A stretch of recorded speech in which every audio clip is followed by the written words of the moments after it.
ખબરોમાં બન્યા રહેવા માટે બેલ આઇકોન દબાવો અને એબીપી અસ્મિતાને સબસ્ક્રાઇબ કરો. બેંકના 2000 કર્મચારીઓ સહિત સૌરાષ્ટ્રના 5000 કર્મચારીઓ હડતાળમાં જોડાયા. સ્ટેટ બેંક ઓફ ઇન્ડિયા સિવાય 16 જેટલી બેંકના કર્મચારીઓ હડતાળ પર ઉતર્યા છે. રાજકોટના જ્યુબિલી ચોક પાસે બેનર્સ સાથે કર્મચારીઓએ વિરોધ કર્યો. કોરોનાના સંક્રમણને લઈ અલગ અલગ બેંકની બહાર કર્મચારીઓ વિરોધ નોંધાવી રહ્યા છે. બેંકના કર્મચારીઓ સાથે બીએસએનએલ, એલઆઈસી, પોસ્ટ અને ઇન્કમ ટેક્સના કર્મીઓ પણ હડતાળમાં જોડાયા છે.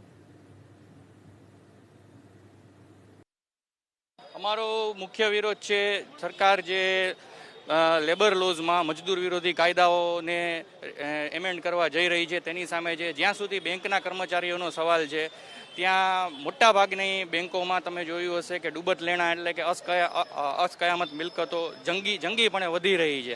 આ અસ્કયામતો એટલે કે એનપીએને વસૂલ કરવાની જગ્યાએ સરકાર રિકવરીના કાયદાઓ મજબૂત કરવાની જગ્યાએ બેંકોના ખાનગીકરણ અને કોર્પોરેટાઇઝેશનનો જે આ દોર શરૂ કર્યો છે જેના કારણે આવનાર સમયમાં સામાન્ય માણસોની બચત અને થાપણો ઉપર ખતરો ઊભો થશે.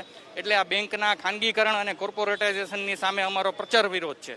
ખાસ કરીને બેંક પ્રાઇવેટાઇઝેશન જે કરવા જઈ રહી છે, ગવર્મેન્ટ જે બેંકોને પ્રાઇવેટાઇઝેશન કરવા જઈ રહી છે, આ સિવાય બેંકોની અંદર પર્યાપ્ત માત્રામાં ભરતી કરવી, નાના લોકોની થાપણોના દર જે આપણે જોયું હશે 3.5-4% સેવિંગના મતે ઊભા રહી ગયા છે, એ વ્યાજના દરો વધારવા.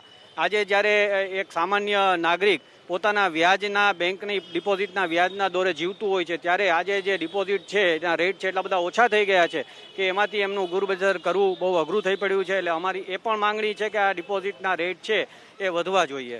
અત્યારે જે અમે બેંક કર્મચારીઓ હડતાલ પર જઈ રહ્યા છીએ એના ઘણા બધા કારણો છે. એક તો જે ખાનગીકરણ ગવર્મેન્ટ કરી રહી છે એના તરફ પણ અમારો વિરોધ છે, અને જે કોર્પોરેટ દેવું વધી રહ્યું છે એના તરફ પણ વિરોધ છે. એમનું દેવું માફ થઈ રહ્યું છે એના પર વિરોધ છે.